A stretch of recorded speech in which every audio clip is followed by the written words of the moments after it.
Agora eu não vou errar porque eu sei que ele tá aqui porque eu tô olhando pra ele. O cara dos camarões, meu. O Rogério Lacerda. Rogério, agora eu acertei o Rogério. Nem vem que agora eu não errei.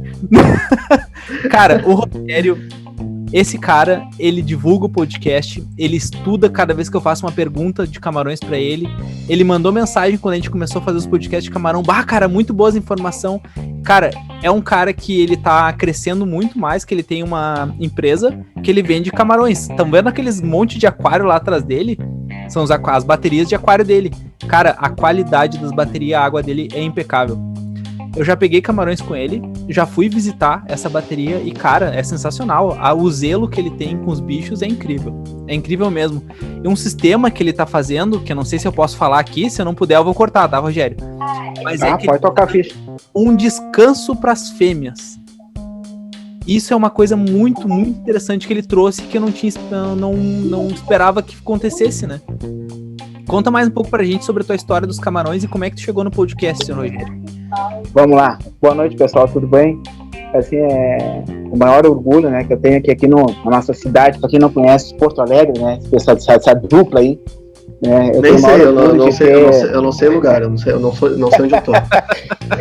Essa dupla aí que revolucionou aí para nós aí no mundo do aquarismo, trazendo o diferencial, né?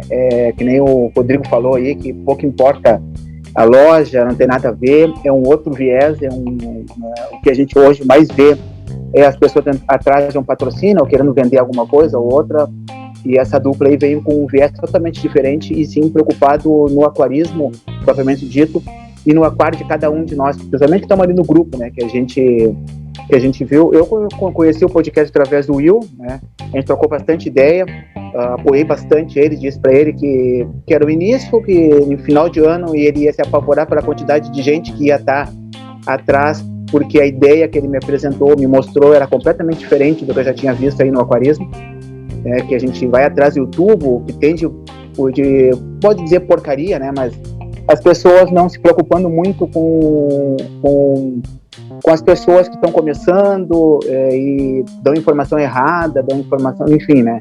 E aí já mostrei pro Will 500 mil informações aí, que a gente às vezes se mata rindo entre nós mesmos aí. Tem umas boas aí, né? E a gente fica só perguntando, né, o que as pessoas ganham fazendo isso e que vai poder perder todo são animais, que nem o Rodrigo sempre diz, né, que a gente se preocupa, a grande maioria das pessoas se preocupa com o cachorro, com o gato, que vai dar um crime de maus tratos de animais, mas ninguém se preocupa com o peixe, com o camarão, com alguma coisa que também são animais, né? Então é muito triste, mas o aquarismo bizarro, ele, como eu falei pros guri, incomodou e incomoda muita gente, né? E só que incomoda porque as pessoas tamanho, né? Já incomoda bastante. Só que incomoda porque como é que tu chegou como é que tu descobriu? Então, eu descobri através do Will, né? Eu tava começando de volta e através dos camarões eu voltei ao aquarismo, né?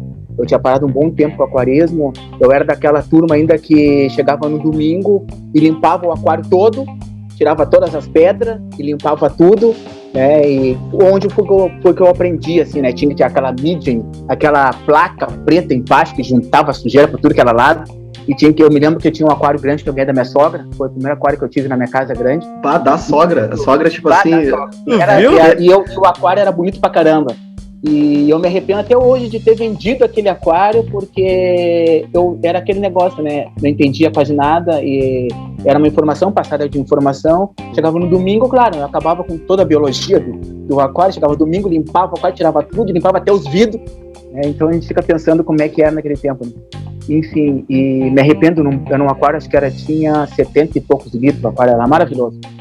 E através do Will, a gente foi conversando, trocando essa ideia, que nem ele explicou ali do podcast de Camarões, a gente foi indo, e eu disse pra ele que, é fantástica a ideia de vocês, toquem, porque é maravilhoso, vocês vão revolucionar aí, vocês vão se apavorar da quantidade de pessoas que vocês vão conseguir conquistar, e a gente tá vendo o exemplo aí, e aí assim, eu tenho que agradecer vocês.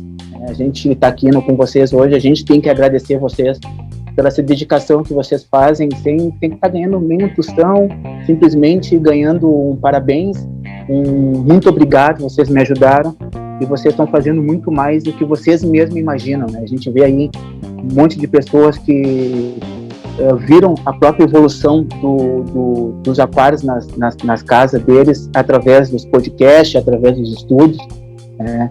E aqui eu estou criando camarão, faz 1 ano e uns pouco que eu comecei com a criação de camarão, né? Fui atrás, gostei muito quando eu vi, todo mundo conhece aí o Milda fazendo submersa, né? E estudei muito, fui muito atrás, busquei informações. Aquele podcast de vocês eu gostei muito, foi muito bom o podcast. Para quem estava começando, maravilhoso. Ele deu as informações básicas, né? Então, assim, o que eu posso dizer de vocês? Vocês são espetacular. Essa dupla aí é espetacular. Eu já falei para vocês ao vivo mesmo, fui na loja lá, conversei com vocês.